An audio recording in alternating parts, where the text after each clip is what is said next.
Hey, and welcome to another episode of Motors and Meats. In today's episode, I'm really excited to share with you the new car that we just brought home. I flew to Raleigh, North Carolina, and drove this thing 850 miles back home. It is 41 years old. It is in Guards Red, and it's a 944.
So for starters, this is not a show car by any means. It is a driver, as you know, represented by the fact that I just drove it 850 miles to get it home from North Carolina. But there's some issues with it, some things that I knew about going into, a couple things I didn't know. The seller did a great job of communicating with me. He answered everything that I could think of to the best of his ability and knowledge. And there were just a few questions I didn't ask, and you know, it turned out that there's a couple things that need to be done to it beyond what I knew about, and that's okay. So let's just kind of go down the list from biggest issue down to the nitpicky stuff. The number one issue that we're going to tackle on this car, the most pressing issue and the most expensive and most time consuming, all of the above, all crammed into one thing, is the clutch. The clutch, while it functions, it presses in, it comes out, allows you to shift gears. It has a rubber center disc. It's got the original rubber center disc, and I guarantee that's a fact because of the amount of driveline slack and lash that's happening in this car. So if you're cruising along in gear and you take your foot off of the gas, it just jerks and snatches and makes just a big nasty mess. Is it gonna be the first thing I tackle? Probably not, because I've got a laundry list of little freebie, cheap, inexpensive, non-time consuming things that we're going to do to the car. We got this car for my son Sawyer. He's going to turn 16 next month and has been saving up for his first car. We told him we'd match whatever he came up with over the last year, and this is what we came up with. His only requirement for a car was that it be an 80s car with pop-up headlights. I'm like, I think that I know where we're going with this. So we get here to the end of the year, he's got his money saved, and we put it down on this one here. But anyway, back to the list of projects. Again, number one, clutch. Very difficult, minimum 10-hour job. I've heard as high as 30-hour jobs. Look at what Pelican Parts has to say. The next top dollar priority, if you will, on the list is going to be the timing belts. Those are notorious for causing engine failure on these cars. You think back to 996, my old 911, that IMS bearing goes, your engine's toast. This thing, the timing belts break, your engine is going to need to be rebuilt. I'm told by the seller that the previous owner had done it, but we did not know when, how long ago it was, and I have not had a chance to crack this thing open to see what condition it's in. So I'm moving that up in the list of priorities. Moving on to the slightly less costly things to deal with. The passenger side window does not roll down.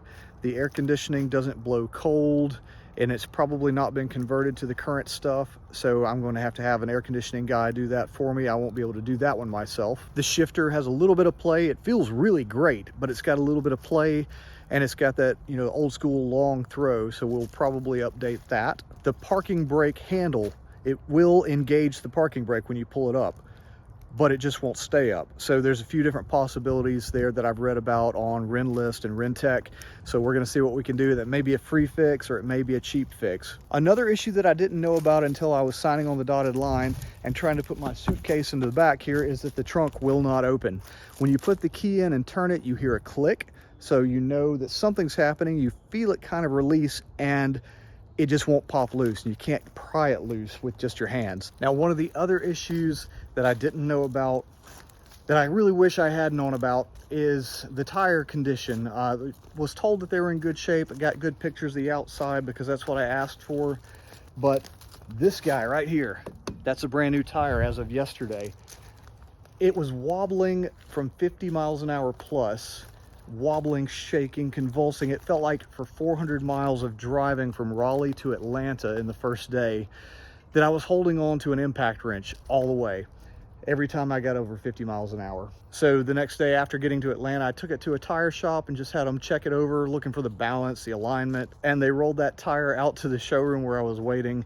And I mean, beyond threads showing. It was terrible. No wonder that it was vibrating, and very fortunately I actually made it to Atlanta without a blowout. The other front tire had already been replaced due to a puncture, and probably just because of its also bad condition. But I've got the front tires matching each other now. The back tires match each other, but the backs don't match the front, and that's okay for now. There's enough tread on the backs and they're in okay enough condition that it's not a top priority, but at some point I will put some new tires on the back. The first time that I filled it up with gas, I was pumping it and the gas just ran all out, and then the car smelled like gas for the next 2 days.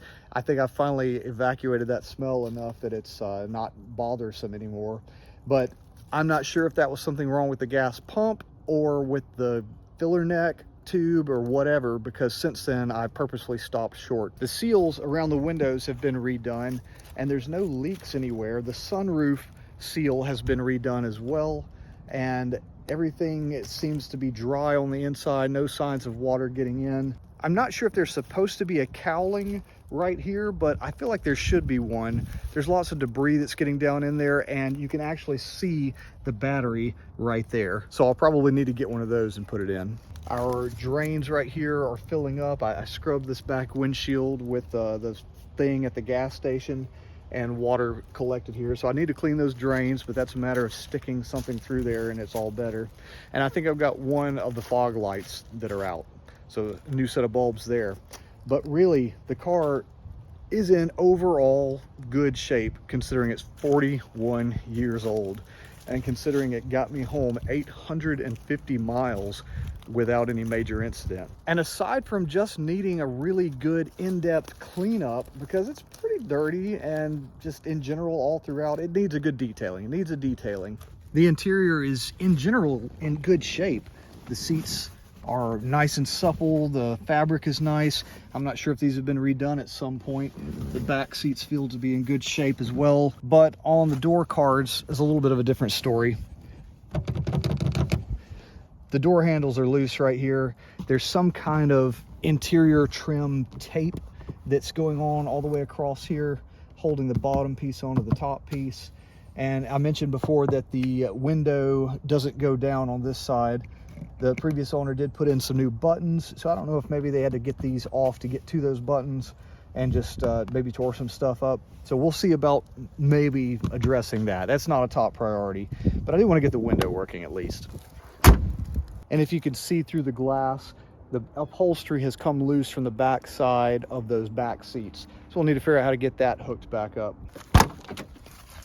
I noticed driving home at night last night that not all of the gauge lights work. You have the speedometer light working, the water temperature light working, but no tach, no fuel. So we'll probably need to pull the dash out and figure out how to change those light bulbs. Let's go for a drive and I'll show you that drive line lash. But other than that, I'll show you how good it actually works for being a 41-year-old car. I'm gonna talk loud because it gets loud in here. Air conditioner currently doesn't work. That's on the project list. So we've got the window down.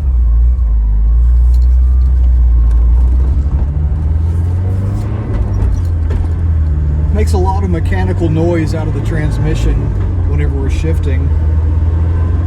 And I want to show you that drive line lash. So I'm just going to take my foot off the gas while we're cruising here at 37 in third gear. And it bounces you a little bit. It's really not that inconvenient in third gear or above. But if you go down to second gear, maybe first gear, and you're trying to maintain 15 or 20, which I know that's not the intended purpose of a car like this, but sometimes it happens like it did yesterday in Atlanta traffic. It gets really rough. So let me get slowed down whenever it's convenient. I'll show you that.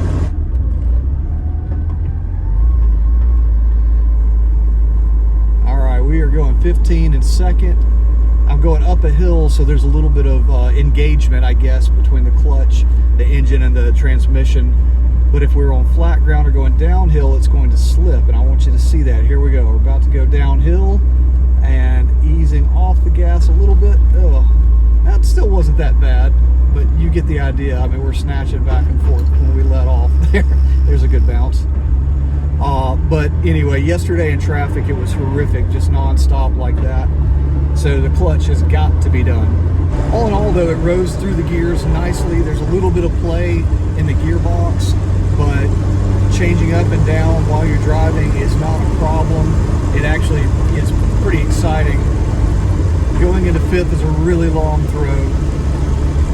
Sawyer hasn't driven a manual yet other than on his sim rig. He's driven the 911 to school just about every day of the week since he's gotten his permit. We've got about 5 more months though before he gets his license, so that'll give us some time to practice driving manual.